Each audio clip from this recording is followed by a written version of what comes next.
শীতকাল তো চলেই এসেছে। এই সময় মানুষের একটু ভালো মন্দ খেতে ইচ্ছা করে। তাই আজকে আমি ভাবলাম যে মুরগি পোস্ত বানাই, তাও আবার আলু দিয়ে।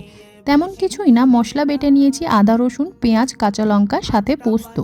চিকেনটাকে ম্যারিনেট করার জন্য দেখো দই দিলাম, দিয়ে দিলাম লঙ্কা গুঁড়ো আর সামান্য একটুখানি সর্ষের তেল দিয়ে ভালো করে ম্যারিনেট করে রেখে দেবো।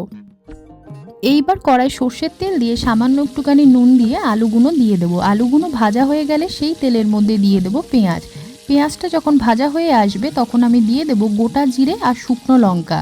এইবার ম্যারিনেট করা চিকেনটা দিয়ে মিনিট 5 ধরে এইভাবে কষিয়ে নেবার পর বেটে রাখা মশলাটা দিয়ে আরও 10 মিনিট মতো কষিয়ে নিয়ে দিয়ে দেবো স্বাদ মতো নুন, স্বাদ মতো চিনি দেবো, হলুদ গুঁড়ো দিয়ে কষিয়ে নেব। দিয়ে দিলাম কাশ্মীরি রেড চিলি পাউডার। ধনে পাতাটা একদম অপশনাল, তোমরা চাইলে দিতেও পারো আবার নাও দিতে পারো। একটুখানি জল দিয়ে ঢাকা দিয়ে ফুটে আসলে কিন্তু তৈরি হয়ে যাবে মুরগি পোস্ত। ভিডিওটা ভালো লাগলে লাইক করে দিও। বাই।